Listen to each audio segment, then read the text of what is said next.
Quando escolhemos dedicar as nossas vidas em busca de um Brasil paralelo, não havia um pingo de certeza se algum dia o projeto daria certo. Olhando para trás, é possível perceber o quão arriscada foi a nossa aposta. E você deve concordar comigo que não é fácil colocar na cabeça a missão de transformar a educação de um país e abrir mão de tudo em busca desse sonho. Mas mesmo com todas as incertezas e desafios, sabíamos que apenas reclamar não resolveria o problema. Precisávamos agir. E assim foi com o Congresso Brasil Paralelo, a nossa primeira série. Pedimos a confiança do nosso público e ele assim o fez.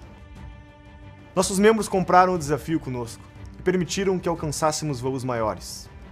Se antes falávamos de reformar a cultura, com uma câmera barata em mãos e pouquíssimos recursos para produzir os nossos episódios, hoje podemos fazer muito mais. A série Brasil, A Última Cruzada, foi um salto em todos os sentidos. Mas chegar no que vocês estão prestes a assistir só foi possível porque não estamos sozinhos. Mais de 5 milhões de brasileiros hoje conhecem melhor a sua história e sentem orgulho da sua origem. Muitos nos perguntam qual será a próxima série, o que pretendemos para o futuro do Brasil Paralelo. E sendo muito franco com você, projetos e ideias não faltam. Mas para darmos mais um passo, seguimos contando com a sua confiança. É essencial que cada pessoa que assista os nossos episódios contribua com a mudança. Somos independentes, não temos incentivo do governo e não podemos morrer na praia. Talvez você tenha se emocionado e despertou ao resgatar a sua história com os episódios da série Brasil, A Última Cruzada. E entendeu quão grandioso é ser brasileiro. Agora, permita que outros brasileiros possam ter o mesmo sentimento que você. Mais do que adquirir o conteúdo exclusivo, você apoia a nossa iniciativa e permite que milhões de pessoas possam assistir o nosso conteúdo. Assuma esse compromisso conosco. O desconto que vamos oferecer exclusivamente até amanhã é para aumentar o número de brasileiros que estão conosco e garantir todos os benefícios que somente membros têm. Você permite a produção de um próximo documentário. Venha ser protagonista da mudança. Vamos agir juntos em busca da construção de um Brasil paralelo. E até breve.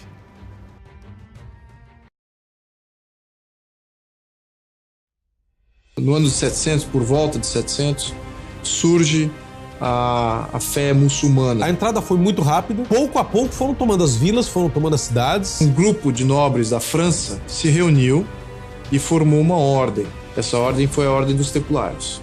Lá da distante Astúrias, os cristãos foram crescendo, foram baixando e foram se expandindo até conquistar todo o seu território. Até que não tem mais território a conquistar. Só lhes resta o mar. Os brasileiros até o século XIX não se chamavam colônios. Aliados contra intrusos, índios, brancos e negros, carregaram em si o desabrochar da brasilidade. Quer dizer, a grande coisa do Brasil, evidentemente, foi a miscigenação. Porque um português fiel à tradição católica, ele não está se preocupando se ele chegou sem querer ou por querer. Ele acredita que está ali por um motivo e esse motivo é missionário. No dia da Assembleia, um jovem eloquente chegava em Versalhes para lutar pelas ideias iluministas que ele aprendeu com Rousseau e Voltaire nos salões de Paris. A promessa de igualdade agora estava representada por uma voz poderosa, que até hoje gera calafrios na história da humanidade. Napoleão reagiu decretando o fechamento dos portos de toda a Europa. Suas ordens foram imediatamente obedecidas por todos os países, com uma exceção, Portugal. Portugal foi invadida por 50 mil soldados franceses e espanhóis que caçavam a corte, enquanto ela zarpava rumo ao Novo Mundo e os deixavam a ver navios. Foi no dia 13 de maio de 1817 que o filho de Dom João VI casou-se com a princesa austríaca. Em Portugal, alimentava-se a esperança de que terminava a guerra com Napoleão, levando Dom João VI a finalmente tomar a decisão de voltar sozinho para Portugal, deixando seu filho como regente do Brasil. Tanto José Bonifácio quanto Leopoldina desejavam a permanência de Pedro no Brasil. Ele cria a ideia de estabelecer um império no Brasil, ou seja, como se fosse uma quebra. Arrancando a braçadeira azul e branca que simbolizava Portugal, Pedro atirou-a no chão dizendo: "Tirem suas braçadeiras, soldados. A nossa divisa de hoje em diante será independência ou morte." Ela foi a primeira pessoa, antes até do próprio Dom Pedro, a perceber que o Brasil ele teria que ser um país livre. Esses 2 anos ele ensinou as bases, deixou no coração do Pedro um amor profundo pelo conhecimento, pelo saber e um amor profundo pelo Brasil. Exatamente o que o Pedro I queria, lembra-se? Em 1840 ele assume, mostra uma grande desenvoltura, começa a fazer as instituições funcionar, compreendendo muito bem os defeitos delas. A vitória sobre Solano Lopes na Guerra do Paraguai resultou o ápice do progresso ao Império. Vivíamos aí uma belle époque brasileira. A abolição era uma causa social, mas ao mesmo tempo que você, ao defendê-la, tinha muito a perder. E foi a princesa Isabel, quando disseram a ela, você pode estar assinando a abolição e o fim da monarquia.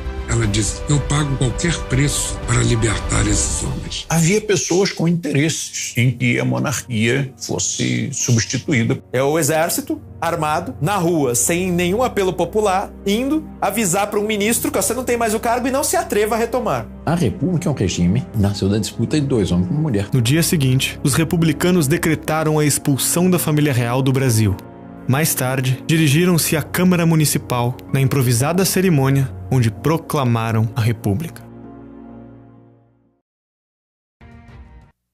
Quando se trata de desvelar a verdade da nossa história, que vem sendo negligenciada ou soterrada por todo tipo de conveniência ideológica mal intencionada, quando se trata, portanto, em consequência disso, de redespertar, pelo entendimento nosso da própria realidade, da própria trajetória como nação, a nossa sensibilidade patriótica, é um tanto curioso que a nossa narrativa comece por um dos nossos maiores erros, um dos nossos maiores tropeços na nossa caminhada como nação. A proclamação da República em 15 de novembro de 89, que era para ser um modelo de desenvolvimento diferenciado para a nação brasileira, não acontece, bicho.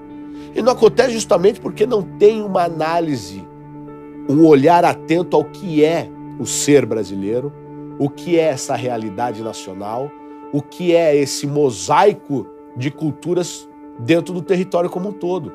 O Brasil passou a deixar 4 séculos de legado, tudo aquilo que maturou o pensamento e o desenvolvimento político do país, tanto no seu desenvolvimento constitucional como nos seus grandes debates e toda essa maturidade que foi sendo gestada no século XIX, ficou para trás à luz de uma expectativa de um futuro que até hoje nunca chegou. Naquele ano nós rompemos com a Europa, com as nossas raízes, e começa ali o nosso complexo de cachorro vira-lata. Porque o que nós tivemos no 15 de novembro de 1889 foi uma indignidade, uma ofensa a um dos maiores patriotas e homens públicos que nós tivemos, que foi o imperador Dom Pedro II, um homem que amava, sem sombra de qualquer dúvida, a sua pátria, a sua nação, que foi escorraçado da maneira mais indigna. Nós substituímos os símbolos nacionais. Então é uma ruptura drástica de um período para outro. Explicação nacional, identidade, constituição, legado. A nossa bandeira monárquica, ela salientava a nossa formação nacional. Então foi um processo de regressão que nos trouxe ao padrão em que o Brasil se encontra hoje. O Brasil está sempre pulando de galho em galho, de governo em governo, com promessas de refazer tudo do zero e deixar para trás qualquer tipo de construção mais duradoura, mais sólida. Nossos pilares institucionais são de areia.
República virou sinônimo de democracia.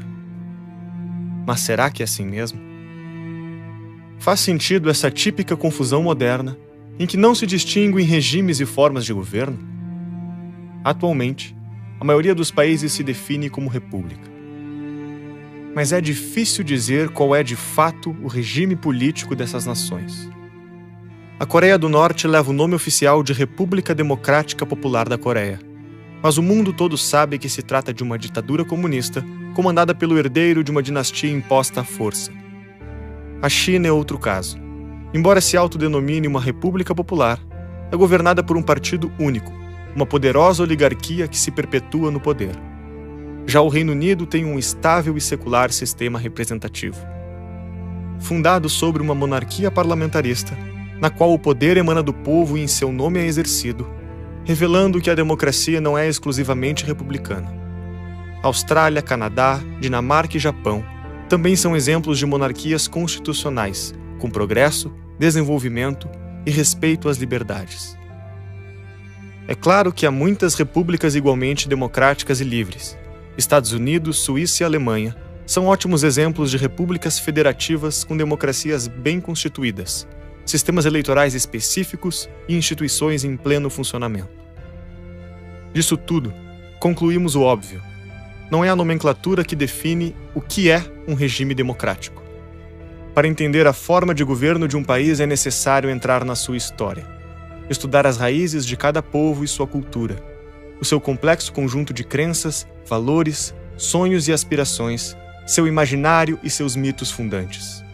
É preciso, enfim, compreender os elementos que formam aquela nação.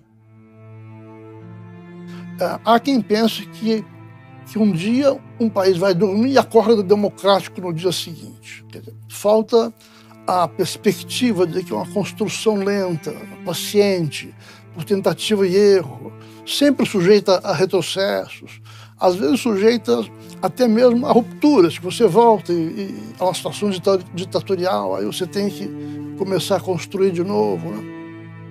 É o caso do Brasil. Os conspiradores que deram o golpe da República logo se instalaram no poder e iniciaram um processo de ruptura, com a criação arbitrária e artificial de uma nova nação. Os símbolos que ligavam os brasileiros com seu passado, com sua história real, foram substituídos por símbolos forjados. A bandeira imperial deu lugar primeiro a uma cópia em verde e amarelo da bandeira americana. Depois, veio a bandeira republicana como a conhecemos, contendo o lema positivista, ordem e progresso. Verdadeiros heróis nacionais foram censurados, sendo aos poucos apagados da nossa memória e do imaginário popular. Simplesmente porque viveram no período monárquico. Então houve uma censura bastante expandida. Carlos Gomes, Nabuco, Machado de Assis e outros eram associados ao período monárquico. Portanto, eles não serviam para a utilidade de um país que deveria ser criado à luz do futuro. Era preciso, então, instituir o maior símbolo dessa nação republicana, que se construía aos trancos e barrancos. O documento que dá forma de Estado a uma nação seria redigido em meio a tensões políticas entre as elites que buscavam o poder. A nova Constituição deveria representar o novo regime e os novos símbolos nacionais. Nós temos uma Constituição 1891, colocada durante o governo de Marechal Deodoro, e ela é desrespeitada pelo próprio Deodoro, que fecha o parlamento porque ele não gosta do que está acontecendo lá. Ele não se sentiu bem no jogo democrático, o tempo inteiro ficou procurando maneiras de fechar o Congresso, silenciar o Congresso e, evidentemente, mais tarde até renunciando à presidência e desistindo porque achando que ele não tinha vocação para aquele jogo democrático. Quem assume depois de Deodoro é Floriano Peixoto.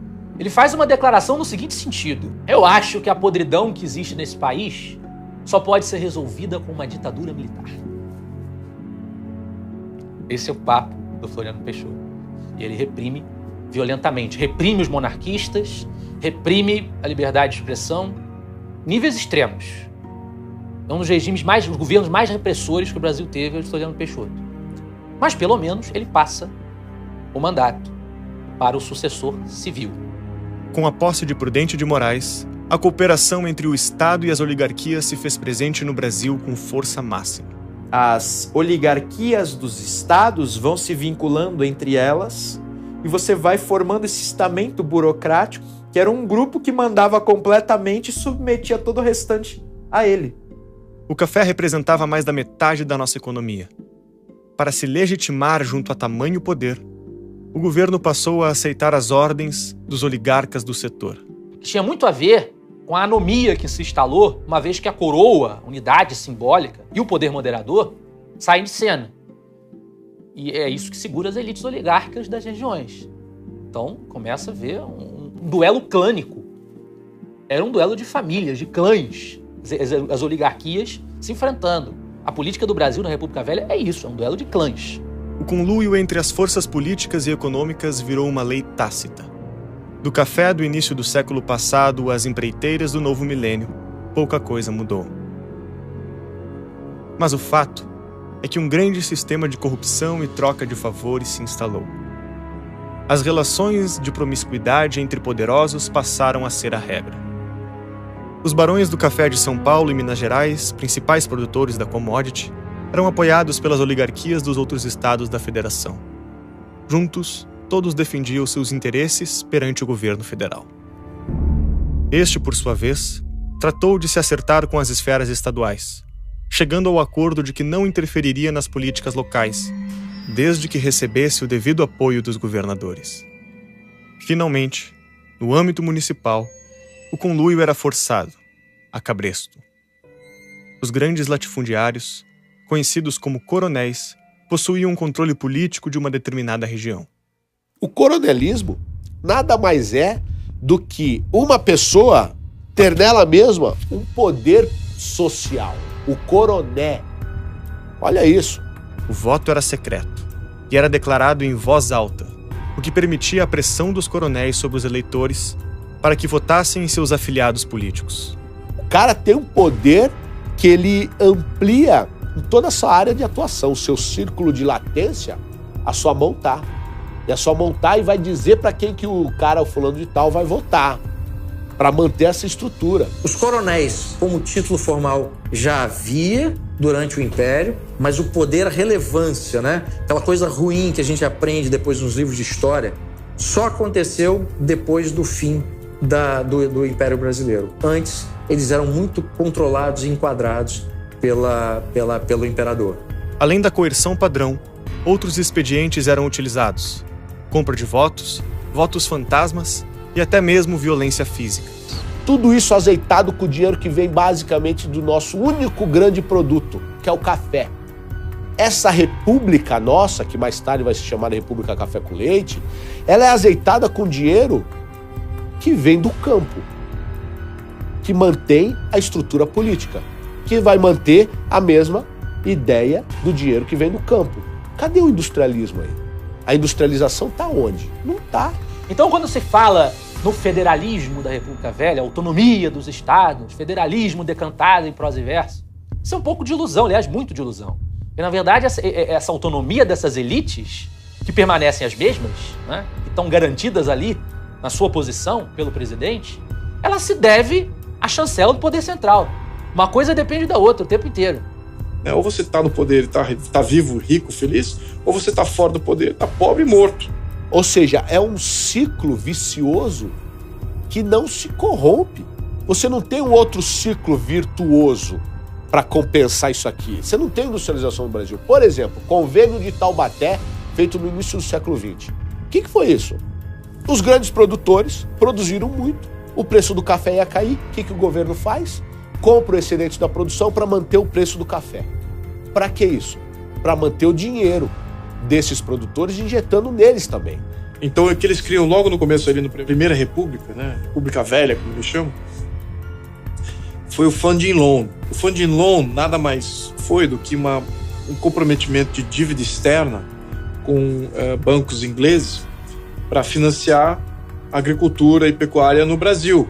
Mas não era investimento, era um empréstimo a juros bizarros, na qual o governo deu todo o dinheiro que vinha do saneamento do Rio de Janeiro, todo o dinheiro que ia na Central do Brasil para pagar essa dívida com a Inglaterra. Para onde? Para tapar buraco. Para variar. Nós estamos sempre correndo atrás do próprio rabo nessas questões. Pessoas que queriam desenvolver a indústria no Brasil ficaram extremamente limitadas, porque o Brasil já estava comprometido em dar garantia aos oligarcas da pecuária e do café. E isso atrasou o Brasil exatamente quando a Revolução Industrial estava no seu pico na Europa e nos Estados Unidos. O Brasil aqui puxou o freio de mão e limitou o crescimento da indústria. Então foi um erro estratégico. Pagamos o preço até hoje. Como entender esse período histórico? Ele não tem muito a ser entendido. Ele é um período estagnado. Todos esses arranjos serviam para manter o governo sempre nas mãos de um grupo, alternando apenas o ocupante do gabinete presidencial. Ora do Partido Republicano Mineiro, ora do Partido Republicano Paulista. Entre coronéis, barões e governantes, o público e o privado eram misturados e a população era subjugada. Durante 2 décadas, o forte esquema de corrupção entre elites cafeeiras elegeu presidente após presidente. O acordo garantia que as oligarquias estaduais apoiariam sempre o mesmo candidato, dando continuidade às políticas que os beneficiavam. Você não tem mais o partido moderador, que é o partido do imperador. Agora você tem o partido do quê? Do presidente da República, que esse presidente pode ser mineiro ou pode ser paulista. Fica aí a estrutura. Não muda, não se altera. A república oligárquica seguiria por muito tempo impávida e colossal, não fosse um desentendimento no núcleo de comando. A escolha do candidato governista para as eleições de 1930 mudaria os rumos da nossa história política. O acordo dizia que o próximo presidente seria indicado pela elite mineira, pela oligarquia mineira. Tinha até um nome, o governador de Minas Gerais da época. Washington Luiz vai lá e diz, não, meu candidato é Júlio Prestes. São Paulo vai manter a política que eu estou fazendo, em nome da minha política eu vou indicar. Ele indica Júlio Prestes. Ao quebrar o acordo dos republicanos de Minas e São Paulo, indicando o também paulista Júlio Prestes, o então presidente Washington Luiz desagradou a oligarquia mineira e seus apoiadores, que viriam a se unir com os paraibanos e gaúchos para concorrer contra os paulistas nas eleições. Formava-se a Aliança Liberal. Na verdade, era uma conjunção de forças tenentistas, centralizadoras, oligarquias descontentes com a outra oligarquia, quer dizer, liberal, muito pouco. Esse novo grupo político lançaria um candidato que entraria para a nossa infame história e mudaria o rumo das relações políticas no Brasil. Getúlio Vargas, ele era uma personalidade extremamente conflituosa internamente. Ele conseguia ser autoritário sem parecer autoritário. Ele fez a carreira inteira dele exatamente fazendo esse jogo. Sou um autoritário amado. Ele sempre foi um homem muito prático, capaz de se adaptar às circunstâncias. Até certo ponto, vamos dizer que era um gênio político. Então ele tinha esse estilo autoritário fofinho. O Brasil até hoje, a visão do brasileiro até hoje, do Getúlio Vargas, é de um autoritário fofinho. Ele foi extremamente inspirado pelas ideias positivistas em voga no Brasil naquele momento. Esse pensamento, essa maneira de ver, né, que o governo é o governo dos que sabem, né, é uma ideia que o Vargas, evidentemente, adota. Ele está crescendo com uma força muito grande. Ele tem um carisma enorme, uma capacidade de diálogo estupenda, uma retórica que quase nenhum líder no Brasil conseguiu imitar. E nesse período no mundo está surgindo o fascismo. Quer dizer, desse grande movimento populista, não monárquico e antimonárquico, buscando grandes líderes, está surgindo o fascismo ainda no mundo. E o fascismo ele também surge com a mesma retórica, ou seja, vamos modernizar. Nós precisamos olhar para o futuro. Precisamos ter grandes lideranças. Nós precisamos agora sermos uma grande nação. Então, quando Getúlio aparece, ele surge com todos os elementos para ser o fascista brasileiro. E quem é que estava por trás dele? Uma outra oligarquia que não era a oligarquia agropecuária. Eram os industriais, os banqueiros, os militares. Então Vargas sobe com uma novo conjunto de oligarquias aí. Foi nesse contexto que a Aliança Liberal indicou o gaúcho Getúlio Vargas para concorrer contra Júlio Prestes. O paulista representava o conluio das oligarquias do seu estado e de mais 19 unidades da federação. Com larga vantagem, Prestes é eleito para a presidência do país. Sua posse ocorreria no simbólico dia 15 de novembro. Mas Vargas tinha outros planos. Júlio Prestes jamais sentaria na cadeira do presidente da República. Graças a uma nova revolução, a mais uma tomada de poder, a mais um golpe. Tudo começou em Porto Alegre, com a tomada do quartel-general da 3ª Região Militar. No ataque aconteceram as primeiras mortes da Revolução, que logo se alastrou por todo o país. Apesar de oferecer notável resistência, os governos estaduais foram depostos pelos militares revolucionários sem grandes dificuldades. Tropas mineiras e gaúchas marchavam rumo ao Rio de Janeiro, enquanto Vargas aguardava, em Curitiba, as notícias dos frontes de batalha. No final do mês, os militares chegaram ao Rio de Janeiro e depuseram Washington Luiz com um golpe militar. Estabeleceram uma junta provisória, que entregaria o poder a Getúlio no início de novembro daquele ano. Os militares fizeram a República. 30, você acha que o Getúlio chegou lá como? Os militares é que ficaram atrás, mas eram os que mandavam. Na tarde do dia 1º de novembro de 1930, no Palácio do Catete, Getúlio Vargas assume a presidência. Era o fim da República Velha e das oligarquias estaduais. Ao mesmo tempo, soldados gaúchos cumpriam a promessa de amarrar seus cavalos no obelisco da Avenida Rio Branco, marcando simbolicamente o triunfo da Revolução. O que ocorre em 30 é que triunfa essa tendência centralizadora, essa tendência autoritária, essa tendência a querer dar ordem, sentido e trazer justiça através do autoritarismo centralizador. Getúlio Vargas tornou-se chefe do governo provisório com amplos poderes. A Constituição de 1891 foi revogada. O Congresso foi dissolvido e o ditador passou a governar por decretos. O ex-presidente Washington Luiz foi preso e conduzido até o Forte de Copacabana, onde seria encaminhado para o exílio nos Estados Unidos. A prisão foi também o destino de muitos outros políticos, como Júlio Prestes. Os governadores estaduais, apoiadores do antigo governo, já haviam sido depostos nos movimentos da Revolução. Eram então substituídos por interventores nomeados por Vargas. Assim, tenentes inexperientes que participaram da Revolução passaram a comandar estados brasileiros. Foi nesse contexto que se armou mais uma revolução, mais um golpe. A já complicada relação entre o governo Vargas e os paulistas ficou ainda mais conturbada quando um militar pernambucano foi escolhido para governar o estado de São Paulo. A nomeação de João Alberto Lins de Barros acirrou de vez os ânimos. Por um lado, ele mexe, principalmente nas ideias da oligarquia, que são aquelas famílias governando. Tá, mas não são a família, agora é quem? Ele. Não é mais partido político, agora é o Getulião. É o pai dos pobres.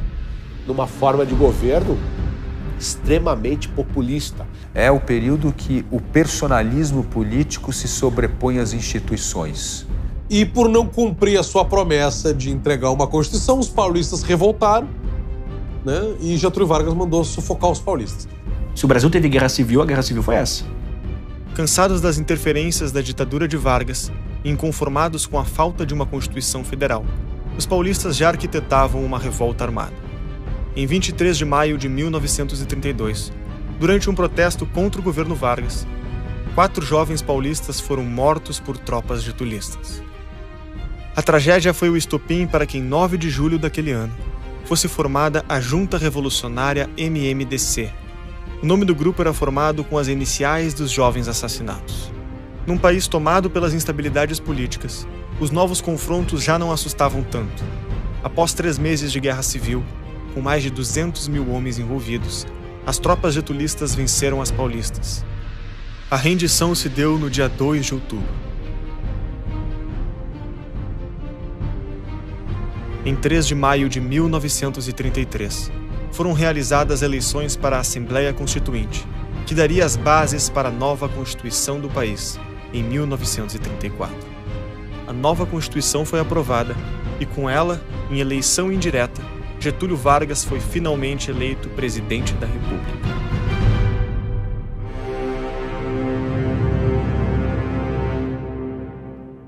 Então ele começa a estatizar uma série de coisas. A Constituição de 1934 nacionalizava o subsolo, nacionalizava bancos, nacionalizava seguradoras, fechava o Brasil para comércio externo, era extremamente protecionista. O modelo que Vargas adota já é um modelo mais em linha com um país socialista, fascista. Os fascistas, eles meio que pegaram um pouco de cada modelo, né? Eles pegaram o capitalismo, eles aceitaram o capitalismo, mas pegaram um Estado imenso, um capitalismo submetido aos interesses do Estado. O Vargas fez a mesma coisa no Brasil. Os modelos dele eram, evidentemente, Mussolini, Hitler.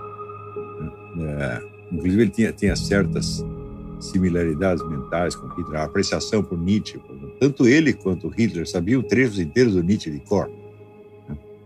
E ele achava um pouco que ele era o super-homem do Nietzsche. Né? Sou o grande Führer da nação, né? Sou Duce, sou o condutor.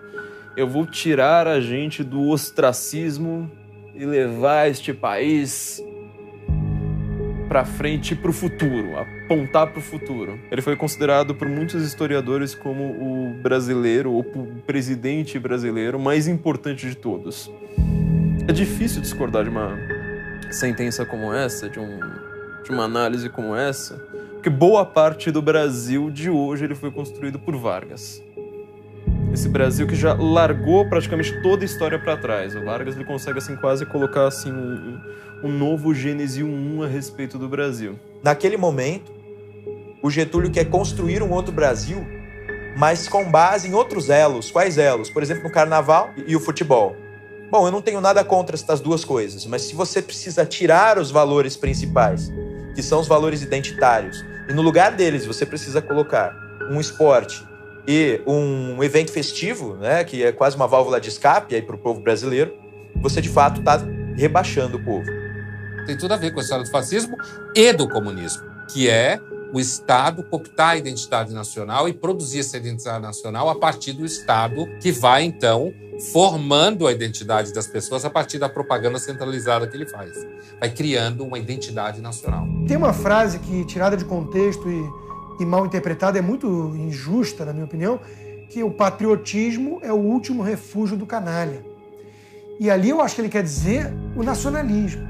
Ali ele quer dizer colocar os supostos interesses da nação, interpretados de forma errônea como os interesses que eu, governante, defendo e quero, acima de tudo, inclusive da ordem, da lei, dos princípios e valores e do indivíduo. Eu acredito que o nacionalismo no Brasil, ele acabou servindo à estatização, à limitação do capitalismo no país e à noção de capitalismo centralizado pela mão do Estado. E aí você tem a ideia do canto orfeônico, todo mundo vai cantar junto, e as músicas, e todo mundo vai desfilar nas ruas, a Marcha da Juventude, né? Que tem um componente nacionalista muito fascista de conteúdo, né? De você vai mobilizar todo mundo em torno da nação, em torno do chefe. Também toda uma ideia de você usar os novos meios de comunicação de massas. Então você vai usar o rádio, né? A ideia do rádio como grande elemento de mobilização. Seguindo as práticas populistas implementadas por Joseph Goebbels na Alemanha nazista, Vargas passa a utilizar o rádio como o principal instrumento de difusão da propaganda governista. Vargas soube utilizar o rádio, soube estatizar o rádio. Com o nome original de Programa Nacional, a Voz do Brasil foi criada em 22 de julho de 1935, revolucionando a comunicação entre governo e população. Assim, a figura do presidente passava a se aproximar das pessoas. Esse tipo de expediente centralizador não era novidade. Pouco tempo antes de instrumentalizar o rádio, Vargas já havia estruturado a educação formal brasileira, que passava a seguir diretrizes padronizadas pelo poder central. A ideia que ele tinha é que você ia ter uma universidade modelo, né? Você ia ter uma universidade, que é a Universidade do Brasil, todos os cursos iam ser detalhados, definidos o conteúdo em detalhe, por escrito, e que ia ser ensinado, e o resto do Brasil ia repetir. Eu vou eliminar, né, digamos assim, a vivência histórica e cultural regional, né, e criar uma cultura a partir do sistema de ensino, né, uma identidade cultural desde cima. A ideia de você construir o símbolo da nacionalidade, os hinos, os heróis nacionais. Você inventa, na verdade, né? Todo um panteão de heróis nacionais que não existiam. Gerida pelo Estado, pelos seus ministérios, pelos seus intelectuais, né? Por os artistas que vão virar símbolos e que vão apertar a mão do presidente. Para cumprir com suas ambições de remodelar o imaginário nacional, Vargas precisava se utilizar da elite letrada do país, para que contribuíssem com seus objetivos. Era um homem de uma grande capacidade e que sabia dialogar com os intelectuais verdadeiramente importantes da época. Tendo uma demanda nacional viva, que era a questão do analfabetismo e outras coisas desse tipo, ele vai dizer assim, precisamos de escolas. O Estado precisa se envolver muito mais nisso. Intelectuais vão ficar sensibilizados quanto a essa questão e vão entrar de cabeça no pensamento pedagógico nacional. De forma muito perspicaz, Getúlio cooptou intelectuais para que reforçassem na população brasileira as crenças necessárias ao sucesso de suas medidas de governo. Se de um lado nós temos esse Getúlio, nós temos aquele Getúlio que vai também prender o Graciliano Ramos, vai prender o Gilberto Freire, entende? Então, ele quer sim o intelectual do seu lado, mas do seu jeito. O governo devia ser social. No momento em que o mundo está enfrentando uma onda centralizadora e autoritária. Temos o despertar do nazifascismo, os autoritarismos europeus, nós temos o stalinismo imperando. Nós temos, então, muita gente acreditando firmemente que o liberalismo morreu. Não dá mais para confiar nas instituições liberais.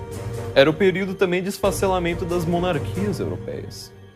Ou seja, se você já não tem mais uma força, uma autoridade via sangue, via dinastia, via uma família que consiga representar, que ela seja preparada desde o princípio, desde o berço, para não mais viver por si, mas para representar uma nação, agora você teria um líder populista. Com a sociedade de massa, chegou a hora também do sindicato, da massa. Sindicalistas, comunistas, socialistas, marxistas, populistas, etc. Os líderes passaram a ser tratados como deuses. O culto à personalidade foi uma das marcas dessas ideologias. O camarada Lenin e o pai dos povos, Stalin, eram figuras onipresentes na vida das vítimas desse mórbido sistema.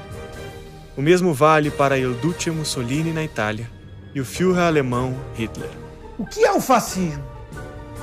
Um regime calcado em 3 pilares: o Estado onipresente, os sindicatos poderosos e os grandes empresários amigos do rei.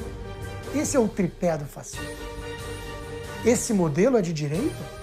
Não, se você entender por direita, Edmund Burke, os liberais clássicos, os conservadores, eles não querem saber disso. E o que isso tudo tem a ver com o Brasil? De que modo essas ideologias se manifestaram por aqui? O fato é que o imaginário popular brasileiro estava fragilizado.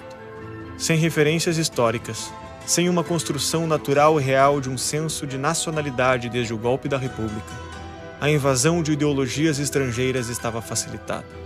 Não tardaria para os comunistas perceberem a fragilidade do senso de nacionalidade e passarem a agitar o cenário político nacional, com sua ideologia internacionalista, cujas ações eram definidas em Moscou.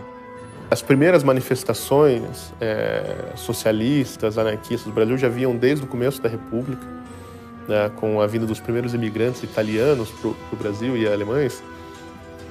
Então essas ideias acabaram chegando aqui, criando alguns movimentos, principalmente movimentos sindicais, nos grandes centros, né. Em 1922 é fundado o Partido Comunista, com a participação de vários tenentes, né, de vários militares que foram ou expulsos do exército em 22, né, ou saíram ou continuaram ainda militares. Nesse contexto, a radicalização político-ideológica se intensificava. Logo, 2 aparentes opostos se estabeleceriam. De um lado, o Partido Comunista, do outro, a Ação Integralista Brasileira. O primeiro, antinacionalista, contava com o apoio financeiro, organizacional e estratégico da União Soviética. O segundo, fundado sob um nacionalismo exagerado, deslocado, utilizando-se da estética fascista nos seus cumprimentos e vestimentas. Eles se dividiram em integralistas e comunistas, que era o nosso totalitário. Por muito tempo, Vargas se aproveitou de ambos os movimentos. Com habilidade e oportunismo, engajou comunistas e integralistas. Utilizava-se de ambas as vertentes a seu favor. Comparecia a eventos políticos de ambos e trocava favores com seus líderes. A relação seria estremecida até o rompimento, quando lideranças comunistas acusaram Vargas de caminhar para uma ditadura fascista. Passam a postular o poder para si e viram inimigos do presidente.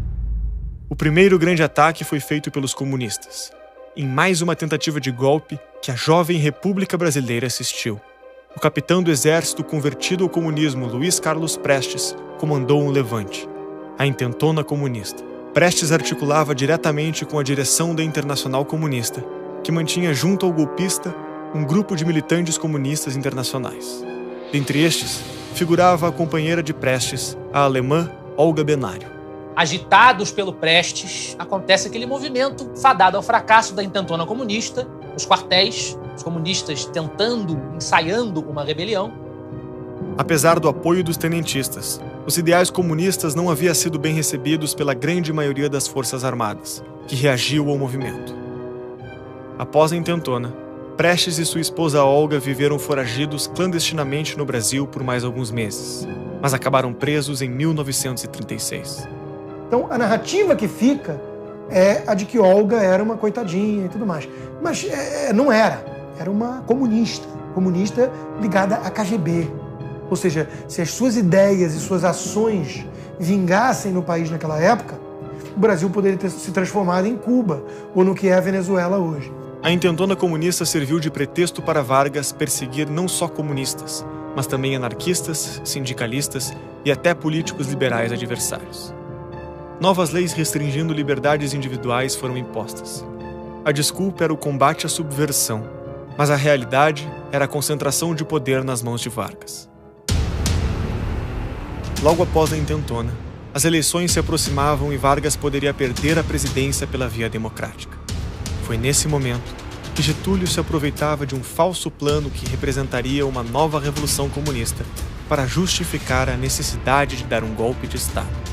Nós temos perigo de invasão totalitária aqui no Brasil, então vamos fazer o seguinte, vamos decretar um estado de sítio, que é constitucional, então eu tiro todas estas liberdades e a gente volta a concentrar o poder. Com o estado de sítio declarado, o Congresso foi fechado.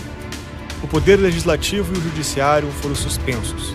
O caminho estava livre para Vargas exacerbar o seu poder e colocar em prática a ditadura mais implacável que o Brasil conheceu na sua história. O cara que toma o poder em 30, suspende a Constituição.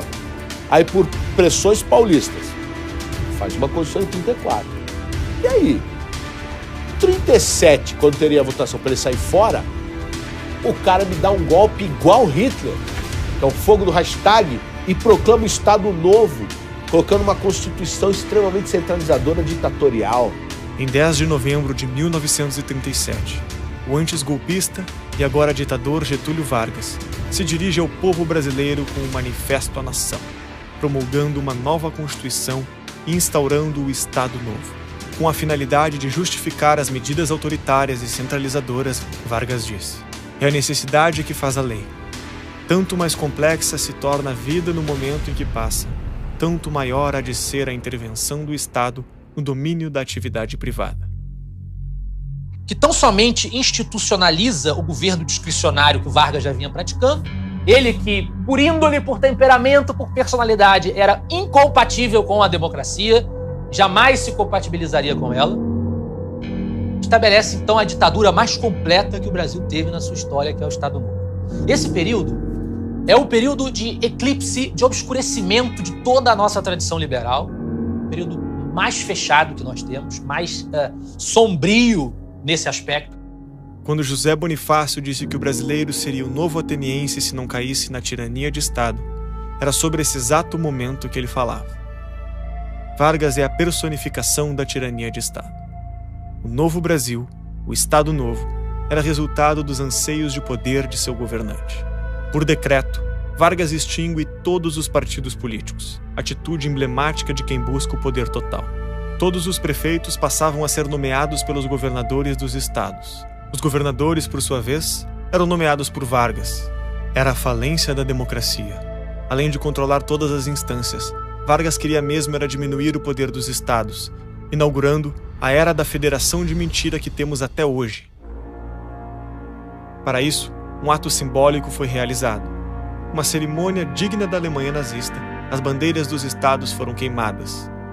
Estava proibido ostentar bandeiras e demais símbolos estaduais. Qualquer demonstração de regionalismo era uma afronta ao novo regime. Francisco Campos, ministro da Justiça de Vargas, afirmou: "Bandeira do Brasil é hoje a única, hasteada a esta hora em todo o território nacional, única e só. Não há lugar no coração dos brasileiros para outras flâmulas, outras bandeiras, outros símbolos." No contexto da formulação do novo brasileiro, estava proibido o ensino de línguas estrangeiras. Essa prática era muito comum em locais de colonização alemã e italiana. Até mesmo em outros setores, como no futebol, o nacionalismo artificial e forçado passou a ser lei, motivo pelo qual o clube Palestra Itália passou a se chamar Palmeiras. Para silenciar os opositores, o governo instaurou o Departamento de Imprensa e Propaganda, o DIP. Seguindo a escola da União Soviética e dos demais países comunistas, a censura à imprensa, marca pragmática das ditaduras do século XX, não poderia ficar de fora das medidas do Estado Novo. O DIP censurava jornalistas e produzia peças de propaganda enaltecendo o governo, tentando transformar Getúlio Vargas em um mito. Getúlio foi o primeiro brasileiro a fazer propaganda pessoal em larga escala, aderindo ao expediente do culto à personalidade, típico do nazismo, fascismo e no comunismo. O rádio e o jornal propagavam Vargas como o pai dos pobres, o homem que lideraria a nação para o seu progresso e desenvolvimento. Getúlio Vargas foi um cancro na política brasileira, um câncer. Ele é o pai dos pobres, de fato. Acho que é uma alcunha adequada, apesar de não pelos motivos que os seus adoradores gostariam. É pela quantidade de pobres que ele ajudou a produzir, a parir. Ele e Lula. Aliás, Lula é uma espécie de Vargas remodelado. É um demagogo, é um populista. Além de criar todo o Estado, aquele Estado fascista, aquele Estado bem inspirado no Mussolini, com estatais, né, estatais que a gente ainda hoje está tentando privatizar, ele criou a lei da usura no Brasil. A lei da usura, ela proibia empréstimo, ela dificultava empréstimo a juros. Quer dizer, o Brasil mal tinha um mercado financeiro. A intervenção do Estado, tão nociva para a economia, deixou sua marca em diversos setores. O congelamento de preços dos aluguéis, somado a uma série de regulamentações desses contratos, tinha o objetivo alegado de aliviar os custos de vida dos trabalhadores. Mas o resultado foi a escassez de moradias e inquilinos despejados e desabrigados. O que Vargas conseguiu foi uma piora significativa na qualidade habitacional, insegurança jurídica, aumentos expressivos nos preços e na escassez de moradias. Exatamente o contrário do proposto, apesar da propaganda estatal continuar enganando a população e reforçando a imagem do presidente como tal pai dos pobres. É nesse momento, então, que você tem aí, ele faz a proposta de aumentar, de dobrar o salário mínimo e não consegue, porque o Congresso não permite. Ele tem uma proposta também dos lucros enviados para o estrangeiro terem limite, para as empresas estrangeiras não poderem levar lucros brasileiros. Ele tem ideias basicamente protecionistas e, ao mesmo tempo, ligadas a esse trabalhismo. O Vargas, ele se inspira na coisa mais pai dos pobres de todas, que é o programa trabalhista fascista. Criou a CLT, vigente até hoje, depois de mais de 60, 70 anos, inspirada na Carta del Alvoro de Mussolini, um fascista. Todo esquerdista hoje defendendo a CLT, ele tá com Getúlio Vargas aqui, ó.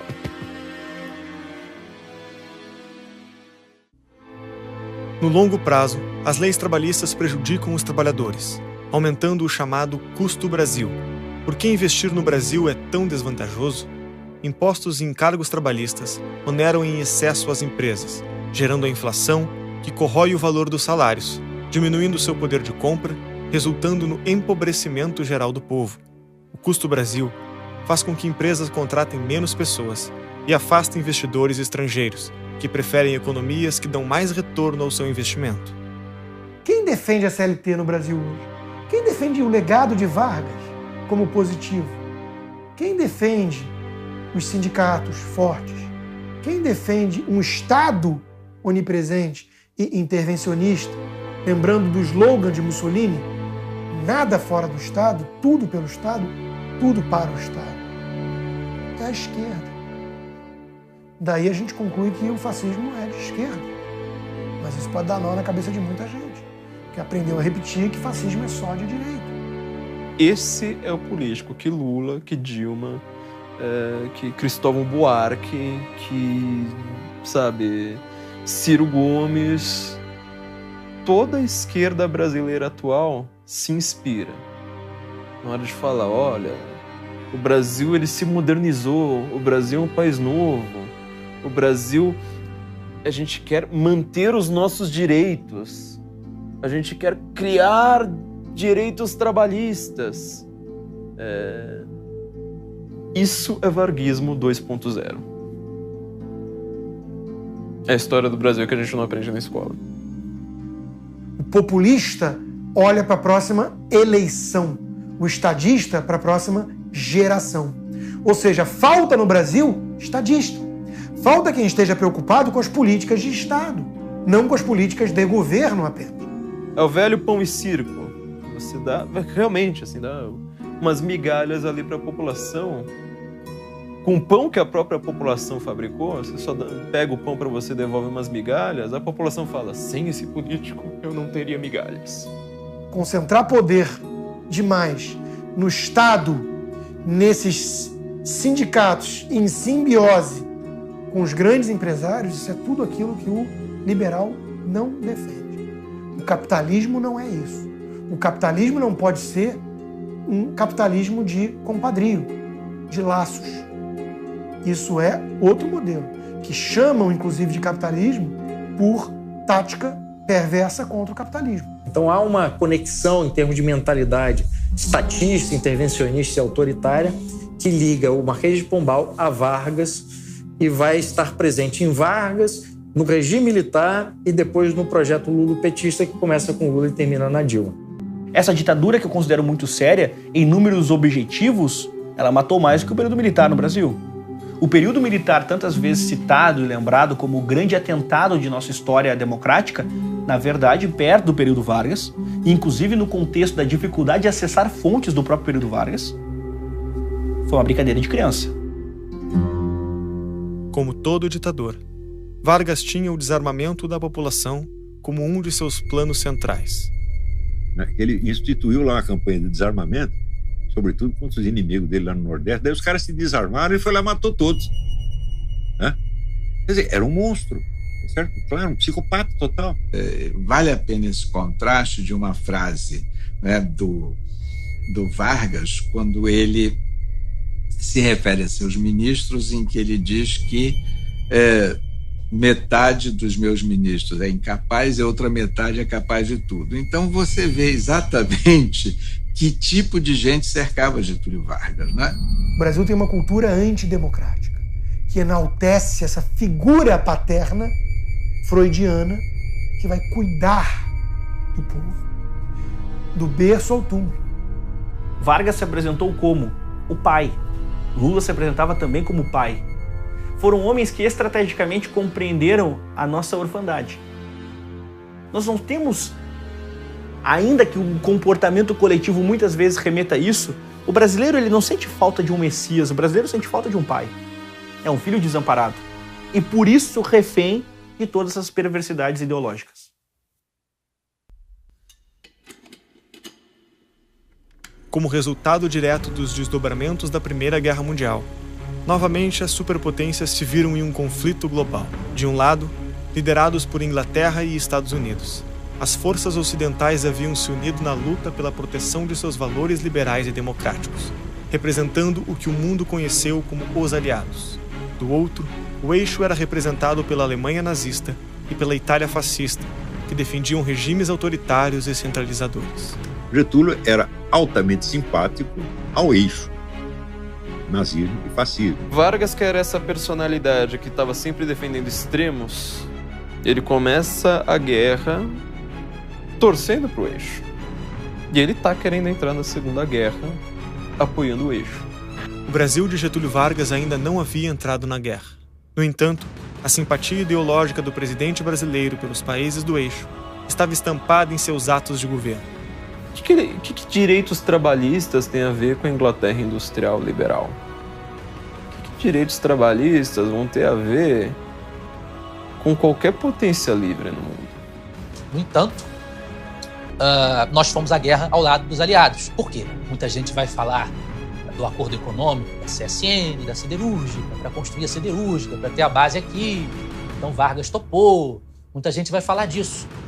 Mas eu acho que a gente não pode esquecer também que houve ali muito de uma sensibilidade ocidental e liberal, nesse sentido da defesa das liberdades enraizadas na cultura ocidental, do nosso povo, porque o nosso povo se manifestou em defesa do Brasil estar na guerra ao lado dos aliados. Nosso povo se manifestou pela América, pelo Ocidente, contra o fascismo. O que poderia e deve ser destacado de mérito nesse período, do ponto de vista do homem brasileiro, do povo brasileiro, é a nossa participação na Segunda Guerra Mundial. Se nós devemos, e efetivamente devemos, relembrar, rememorar e prestigiar os nossos grandes estadistas, existem também aqueles heróis que são pessoas, em teoria, absolutamente comuns, aparentemente banais, provincianas, não se destacam nesses setores da intelectualidade e da vida pública, mas que dão suas vidas pelo bom ideal, se sacrificam pelo bom ideal, que são tão ou mais heróis do que esses outros. Portanto, tem que ser lembrados. Os nossos pracinhas da Segunda Guerra estão na lista. Aí vai vir o papo da vira-latice.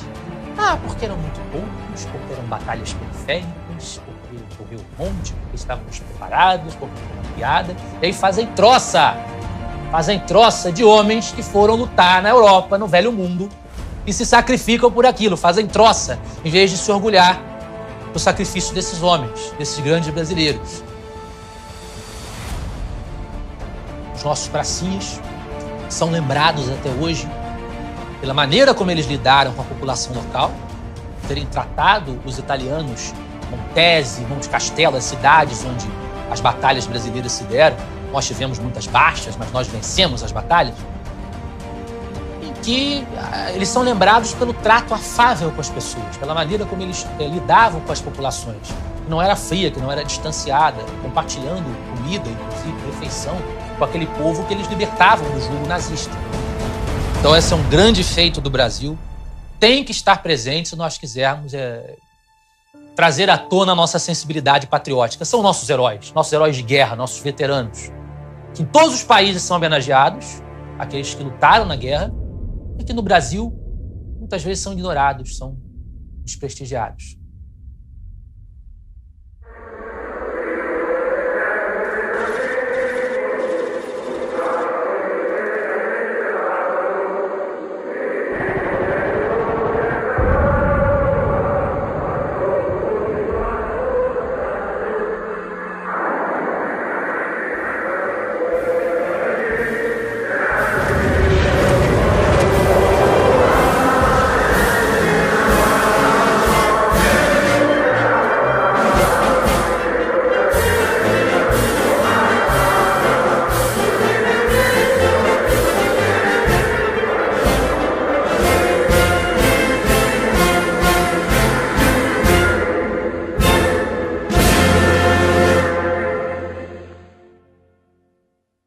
Com o fim da Segunda Guerra Mundial, o cenário brasileiro não era favorável ao presidente da República. O mundo livre saiu vitorioso nos campos de batalha e o governo de Getúlio Vargas já contava com inúmeras cicatrizes. Então o Brasil, ao final da guerra, 1946, estava já arruinado financeiramente, né? Uma dívida externa imensa, capacidade de financiamento muito baixo, ideologicamente já vencido, porque Vargas havia, no início do seu início de governo, havia se associado mais para o eixo, né, que seriam os nazistas e fascistas, e eles se saíram os grandes derrotados da Segunda Guerra. O desgaste natural do regime, o retorno dos pracinhas que lutaram lá fora, do lado dos aliados, contra o eixo autoritário nazifascista, esse desgaste faz com que chegue um momento, em 45, em que o Estado Novo vai colapsar, não vai conseguir perdurar. Um segundo momento seria o Manifesto dos Mineiros de 43, que uma parte da elite mineira, elite intelectual e política mineira, publica um documento defendendo que o desenvolvimento nacional não depende da ditadura para acontecer, que, portanto, o senhor Getúlio Vargas deveria tirar o rabo da cadeira, a bunda da cadeira e ceder o cargo para uma eleição, para uma transição democrática de fato.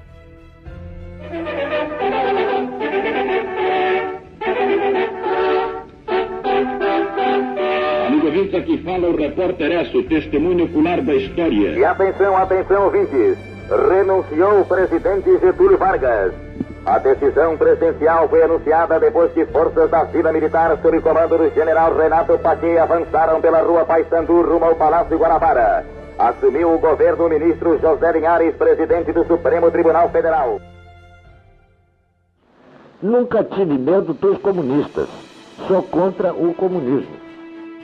Nós partimos para o que parecia ser uma cruzada pela liberdade de imprensa e acabou sendo uma cruzada pela libertação nacional. Quem enriquece com dinheiro público não tem vocação para herói. Carlos Lacerda nasceu em Vassouras, no sul do estado do Rio de Janeiro, em 30 de abril de 1914. Era o caçula de 3 irmãos. Veio de uma família muito destacada no mundo acadêmico, nas questões financeiras e no âmbito político. É um menino prodígio, né? Ele começa a escrever em jornal com 15, 16 anos de idade, já visto como uma inteligência diferenciada. A sua tradição familiar foi formada pelas cores ideológicas do socialismo. Seu pai, Maurício Lacerda, era militante do Partido Comunista. Ele botou o nome de Carlos Frederico no filho por ser uma homenagem ao Karl Marx e ao Friedrich Engels, né? Ele começa a participar da política mais ativamente quando há a Revolução de 30 e ele, com alguns amigos comunistas, ele já planeja movimentos operários nas ruas para fazer quebra-quebra, saques, invadir lojas. Só que a polícia descobre antes que esse movimento comece e ele chegou a ficar preso um tempo, depois sai. Seu período de militância comunista durou até os 25 anos de idade, quando entrou em conflito com o líder do partido, Luiz Carlos Prestes. A desavença levou à expulsão de Lacerda do PCB. E aí aquele momento dele se desgarrar do rebanho, conseguir sair daquela atmosfera de seita, aquela atmosfera totalitária do comunismo, ele passa esse momento lamentando, se adaptando à nova realidade, ponto, acabou. Então agora vamos seguir a vida. Entra para o UDN, depois ele se elege vereador, funda em 49 a Tribuna da Imprensa, com o apoio de alguns amigos. A determinação de Lacerda já se mostrava presente naquele momento. Buscando apoio financeiro, reuniu centenas de acionistas e fundou um jornal, a Tribuna da Imprensa, em 27 de dezembro de 1949. Logo, consolidou o veículo como o principal jornal oposicionista do país. E vamos defender o anticomunismo, porque percebeu ele que o comunismo era a pior das ditaduras, que era mais difícil de derrubar. Isso não precisava nem sequer que ele se efetivasse no Brasil, porque simplesmente a experiência dele com os comunistas na juventude já mostrava esse drama que o comunismo representaria. A forte oposição a Vargas deu notoriedade a Lacerda, e essa atuação começou ainda no governo de Eurico Gaspar Dutra, vencedor das eleições de 1945, no hiato entre o primeiro e o segundo período varguista. Dutra assumiria o comando do país após a renúncia de Vargas. Getúlio, em troca de apoio à candidatura de Dutra, não teve seus direitos políticos cassados, não sofreu qualquer processo judicial, nem mesmo o exílio. Um ditador que rasgou a Constituição, brincou com a Constituição como quis, impôs o que impôs, reprimiu o que reprimiu, censurou o que censurou e consolidou um aparato político, institucional e cultural autoritário como ele consolidou, o que acontece com ele? Vai para a fazendinha dele em São Borges. Lacerda diz, não, vocês não podiam ter feito isso. Entre 1930 e 1945, foram 15 anos de turbulências até a renúncia. Durante o governo Dutra, Getúlio se isolou em sua fazenda em São Borja e parecia a carta fora do baralho da disputa presidencial de 1950. O que acontece? O Samuel Weiner, que era um jornalista conhecido, importante, ele vai ao Getúlio, lá na estância dele, conversar e faz uma grande entrevista com Getúlio. E essa entrevista é lida pelos atores políticos do país como a volta do Getúlio ao cenário político brasileiro. Em 49, ali, quando começa a campanha, o nome do Vargas volta e começa a ser falado, né? E começa a preocupar muito uma parte grande das forças políticas do país, dizendo, pô, a gente ficou com o sujeito 15 anos governando o país. Ele saiu tem 4 anos. O Brasil começa, né, faz uma nova Constituição Democrática em 46, começa a buscar um caminho de redemocratização e na primeira eleição, em 50, depois da nova Constituição e da redemocratização, ele vai voltar eleito. Os temores de Carlos Lacerda e da oposição se confirmaram no dia 19 de abril de 1950, quando a candidatura de Getúlio Vargas foi confirmada. Iniciou-se, então, uma forte pressão da imprensa contra o ex-ditador. Carlos Lacerda publicou na tribuna da imprensa: o senhor Getúlio Vargas não deve ser candidato à presidência. Candidato não deve ser eleito. Eleito não deve tomar posse. Empossado, devemos recorrer à revolução para impedi-lo de governar.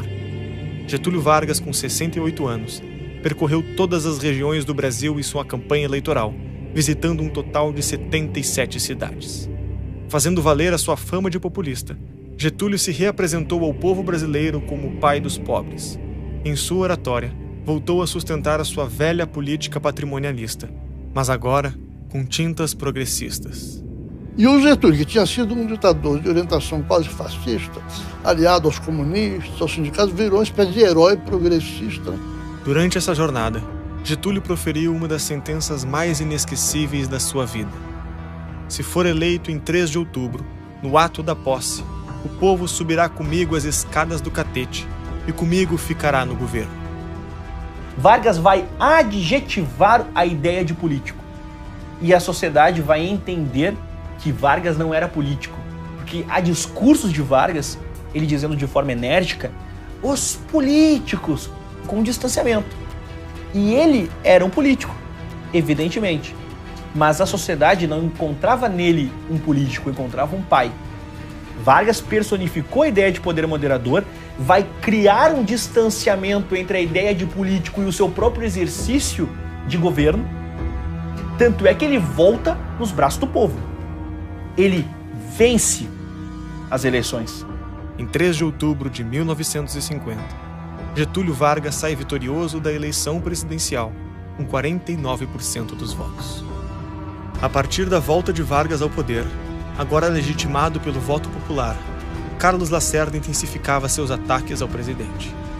Na sua tribuna da imprensa, Lacerda estampava manchetes e escrevia artigos criticando a figura do presidente. No dia da posse, a capa do jornal trazia a manchete catastrófica: rumo ao desconhecido. O que o Lacerda enxergava era uma ficção jurídica, uma ficção de um país democratizado, de um país institucionalizado. E, na verdade, botou o ditador autoritário que estava lá por 15 anos no poder, botou ele de volta em braços do povo, com uma estrutura totalmente viciada. Isso não pode acontecer. Essa era o inconformismo do Lacerda naquele momento era por isso, diante dessa realidade. Isso quer dizer, não adiantou nada, não mudou nada, volta ele lá, amparado pela estrutura toda que ele tinha de apoio, com uma diferença.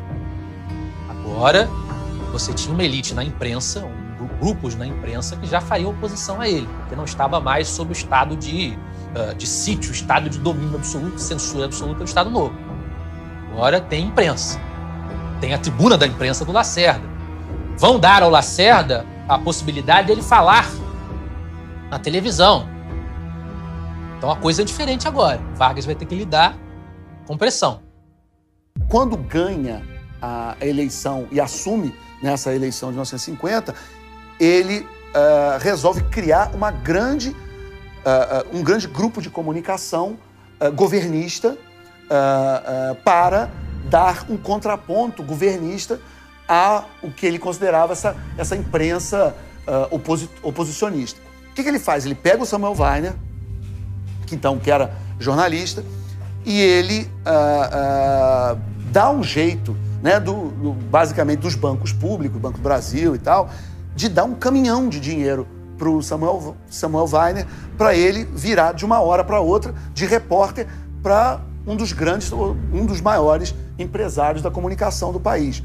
E aí ele vai lançar o seu jornal, Última Hora, né, que é um jornal que já nasce com o melhor e mais moderno projeto gráfico do país, com uma quantidade de dinheiro tão grande que ele consegue comprar um dos principais parques gráficos e contratar alguns dos mais importantes jornalistas e colunistas do jornalismo brasileiro. E aí começa, então, uma guerra onde o Lacerda representa essa força oposicionista, não só o governo, mas a máquina de comunicação do governo Vargas. Ele começa a bater muito, todo dia, nessa manobra do governo Vargas de basicamente usar dinheiro público e bancos públicos para poder criar essa imprensa governista, né? E uma das coisas que o Lacerda pede é uma CPI. Ele queria uma comissão parlamentar de inquérito para investigar como é que foi a natureza desses empréstimos. E as provas começaram a surgir, né? Quer dizer, as garantias bancárias do Samuel Weiner, do grupo dele, para levantar esse dinheiro eram muito precárias. O volume de dinheiro entregue a ele, comparado com o padrão de empreendimentos dos concorrentes, era um dinheiro muito maior. Nós queremos que o Banco do Brasil não fique aberto para as aventuras político-financeiras nem da família, nem da quadrilha de Vargas. O Lacerda, ele descobre uma informação que ia mudar essa história toda.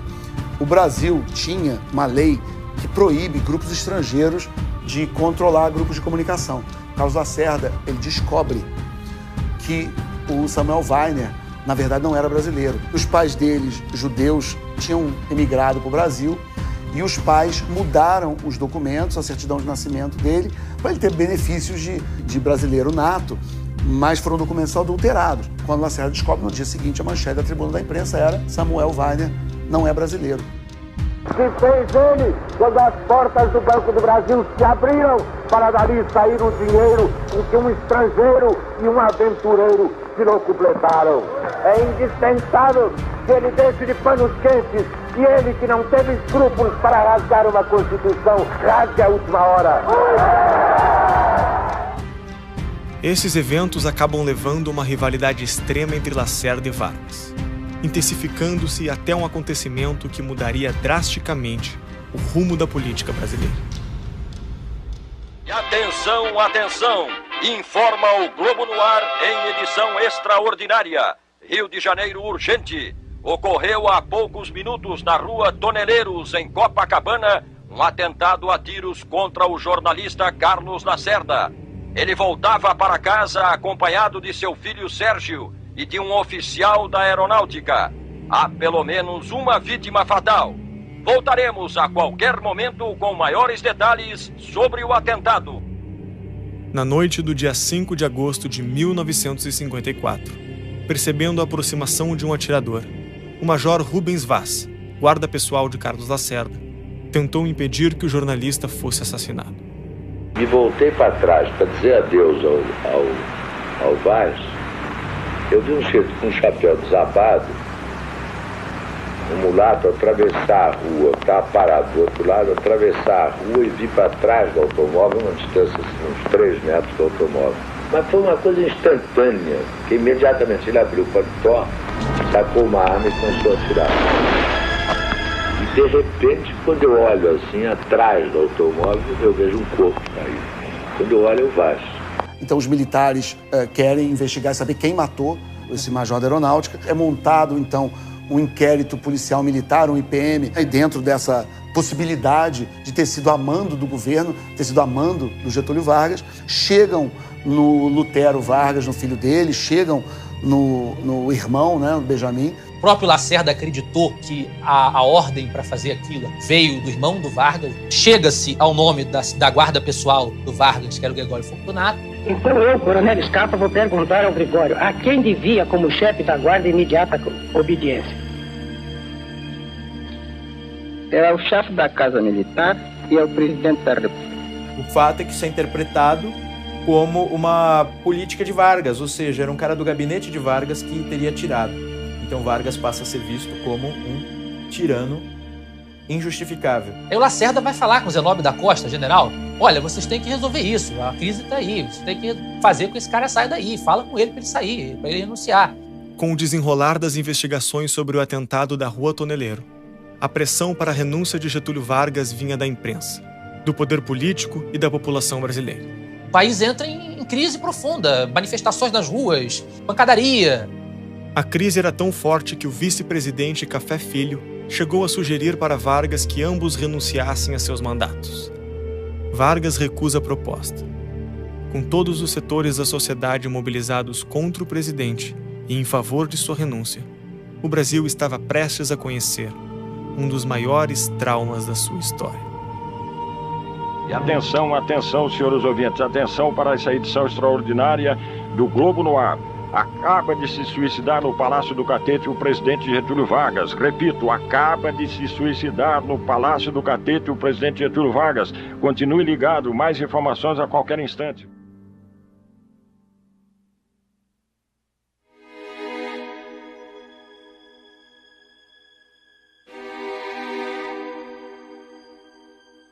Foi um ato extremo, evidentemente, mas o Getúlio Vargas era uma pessoa que, desde muito jovem, ele já considerava o ato do suicídio como um ato político. Eu acho que isso aí também é parte da psicopatia, né? Você se vingar dos outros, né? Com a sua autodestruição. Ele, de fato, ele se matando, ele criou a subsistência do seu esquema político. Vocês sabem que ele então escreve uma carta ao testamento com frases muito fortes e impactantes, e que então ele daria a vida para entrar na história. De fato, ele conseguiu. Ele consegue sair dessa muito popular. Em algum sentido, ele se mantém ainda no imaginário como um grande líder. Durkheim, na sua explicação sobre o suicídio, vai descrever exatamente a diferença de um suicida. E Vargas congrega um suicida estratégico, ao dar-se um tiro no peito e não na cara. Vargas entendeu bem que ele precisava manter o seu rosto limpo. Ele precisava morrer, ser lembrado e não desfigurado. E a face é um elemento singular na ideia dos positivistas, onde eu enquadro Vargas em ampla medida. Então há um aspecto de um governo, de um regime, que volta de forma democrática ao poder, que censurou, que perseguiu, mas foi popular.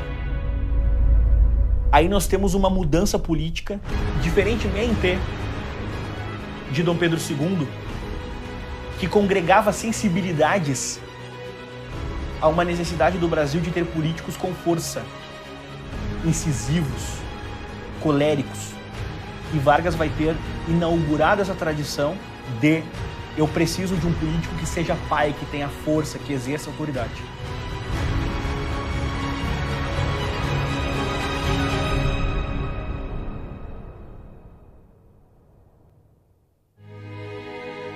Aquilo que o Brasil conseguiu não ser, ou seja, uma republiqueta,